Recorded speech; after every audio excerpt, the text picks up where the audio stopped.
లో ఉన్నటువంటి పెద్దలకి, అదేవిధంగా 24x7 సిటీకి న్యూస్ వీక్షిస్తున్నటువంటి ప్రేక్షకులందరూ కూడా నమస్కారాలు.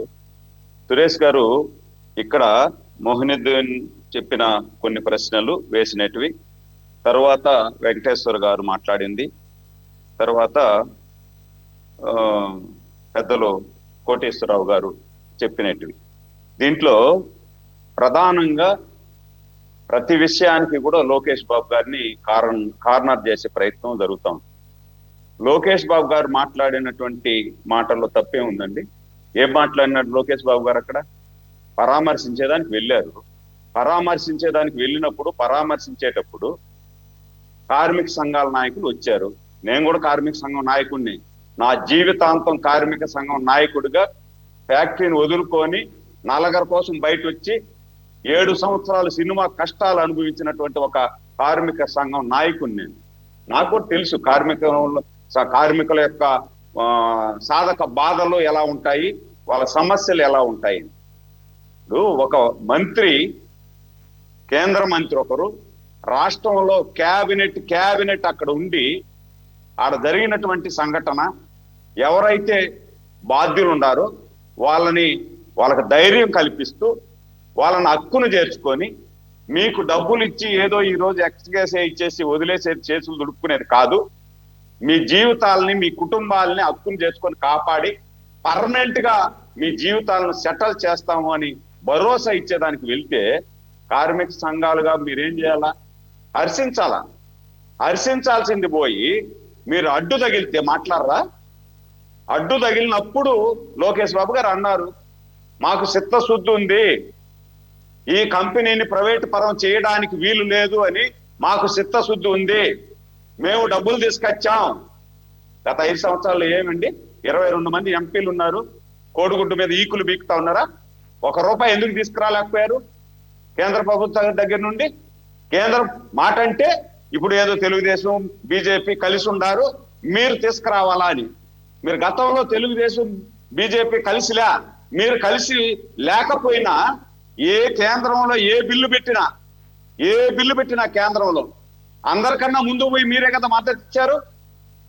అంటే అది లోపాయికారి ఒప్పందమా? తెరసాటు ఒప్పందం చేసుకున్నారు కదా మీరు. మరి అప్పుడు తెరసాటు ఒప్పందం దేనికోసం చేసుకున్నారు? తెరసాటు ఒప్పందం మీ కేసులు మాఫీ కోసం చేసుకున్నారా? ఈ రాష్ట్ర భవిష్యత్తు కోసం చేసుకున్నారా? మరి ఈ రాష్ట్ర భవిష్యత్తు కోసం మీరు చేసుకుంటే స్టీల్ ప్లాంట్కి ఎందుకు ₹1 మీరు నిధులు తీసుకురాకపోయారు? ఎందుకు తీసుకురాకపోయారు? దానికి సమాధానం చెప్పాలి కదా మీరు. మాకు చిత్తశుద్ధి ఉందండి.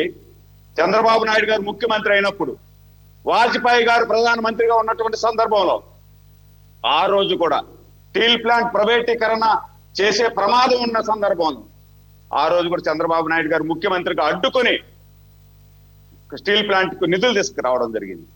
మళ్ళీ ఈరోజు చంద్రబాబు నాయుడు గారు ముఖ్యమంత్రిగా, ప్రధానమంత్రి నరేంద్ర మోడీ గారు ప్రధానమంత్రిగా ఉన్నటువంటి సందర్భంలో మళ్ళా మేమే దానికి నిధులు తీసుకురావడం మా చిత్తశుద్ధిని శంకిస్తారా? శంకించిన దానికి అడిగారు ఆయన. దానికి ఏమనాలి మీరు? అందుకే చనిపోయారు అంటే మీరు ప్రైవేటు పరం చేయకుండా ఆపారు కాబట్టి కార్మికులు చనిపోయారు అనే ఎలివేషన్ ఇస్తున్నారా కార్మిక నాయకుడిగా మీరు? ఆ కరెక్టేనా అది?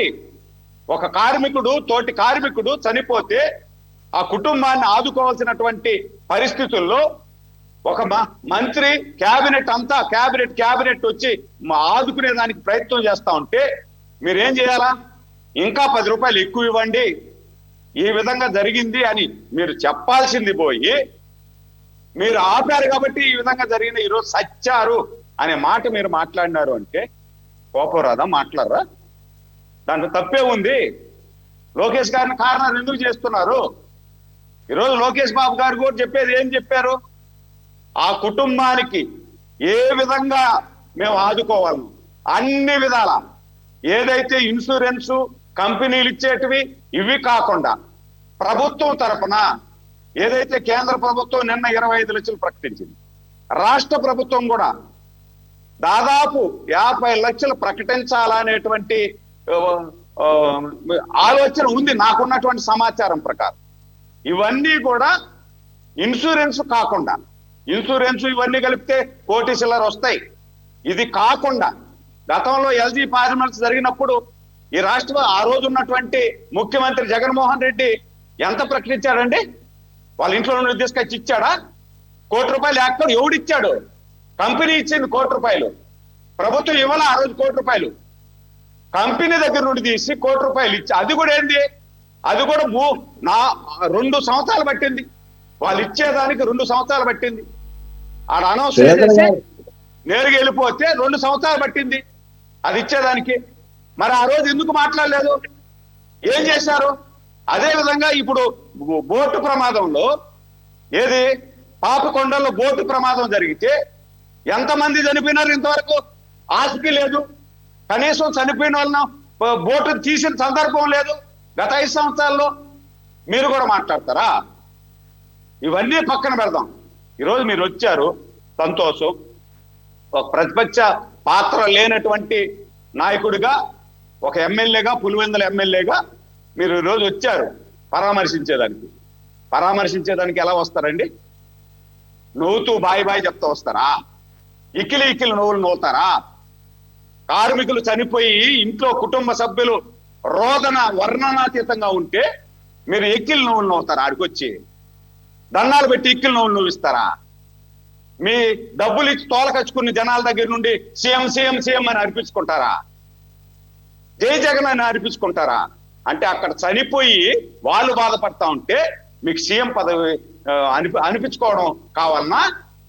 వాళ్ళని పరామర్శించేదానికి వచ్చారా? పరామర్శించినటువంటి వచ్చేదానికి వచ్చే వాళ్ళు ఆ విధంగా రారు కదా. పెళ్లికి వచ్చారు మీరు, లేదంటే జాతరకు వచ్చారా? అసలు మనుషులు తోలాల్సిన అవసరం ఏముందండి? ఆ మాట అంటే ఏమంటారు ఆయన? మొహినుద్దీన్ గారు ఏమంటారు? ఎల్లో ఛానల్లో అంటే ఒక ఛానల్ని మాట్లాడేటువంటి మాట అదేనా కరెక్ట్ అయినా? యూట్యూబ్ ఛానల్ ఆడ చూపిస్తే, అంటే యూట్యూబ్ ఛానల్ చూపించినా కూడా ఎల్లో ఛానల్ అది కూడా ఏబిఎన్ఏ.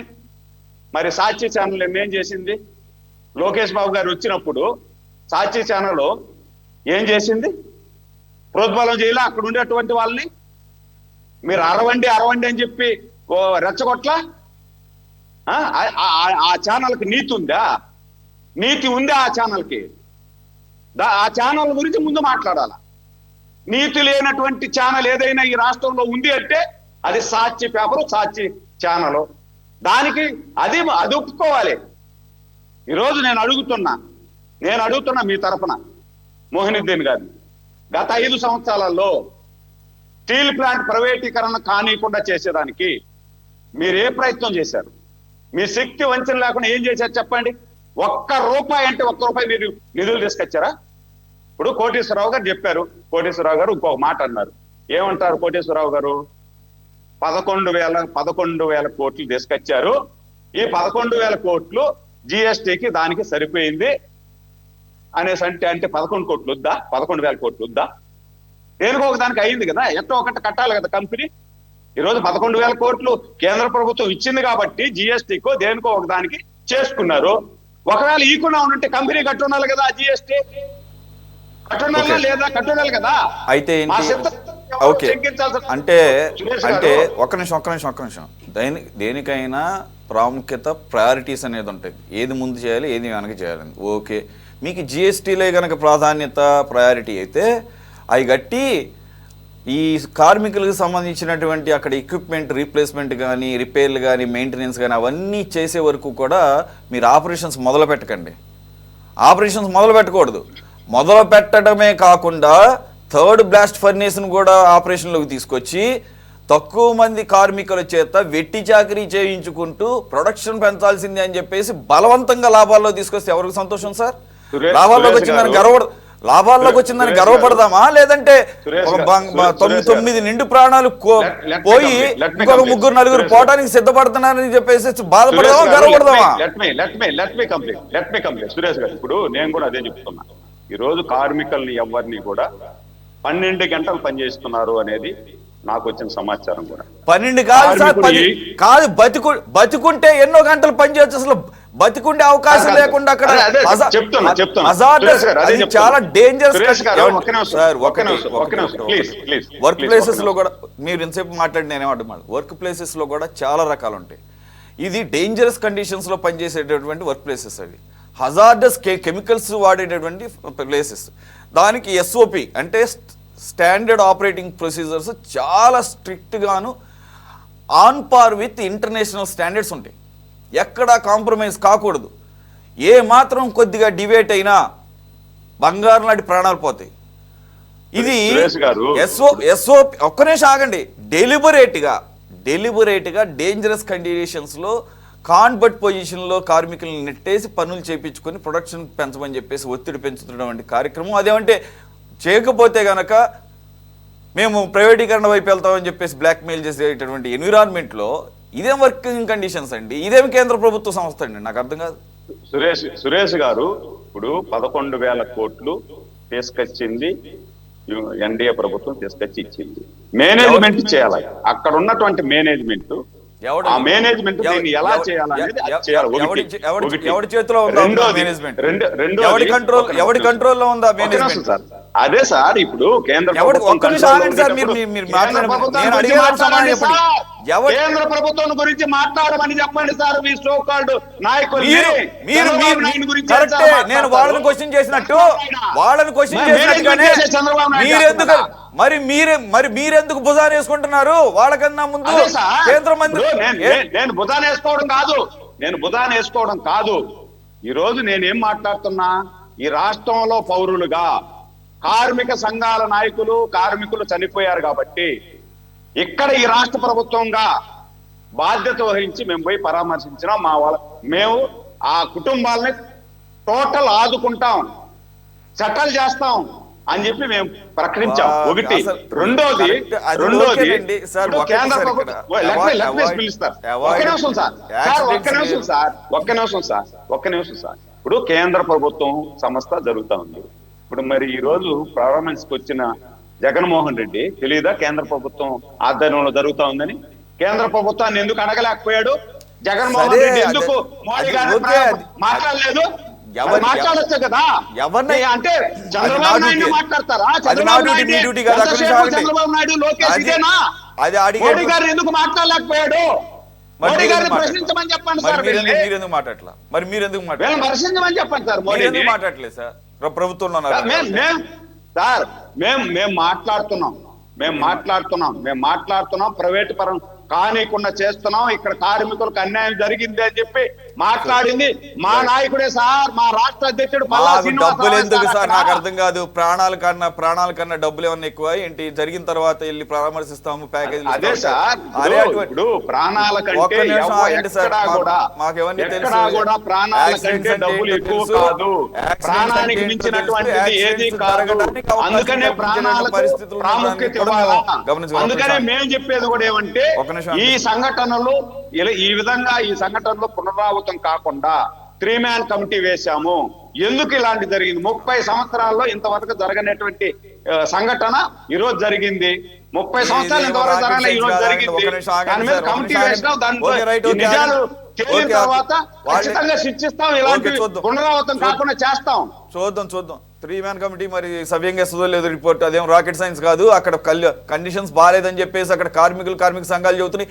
క్లియర్గా మన కళ్ళ ముందు కనపడుతుంది. మొత్తం మ్యాన్ పవర్ తగ్గించేశారు, మెయింటెనెన్స్ ఖర్చు పెట్టలేదని చెప్తుంటే ఇంకా అలాంటి యాక్సిడెంట్ జరకేమవుతుంది? అది యాక్సిడెంట్ కూడా కాదు, అది యాక్సిడెంట్గా ఫేవరబుల్గా కండిషన్స్ కల్పించారు మీరు. ఇది కావాలని చేతులారా చేసినటువంటి తప్పిదాలు ఇవన్నీ.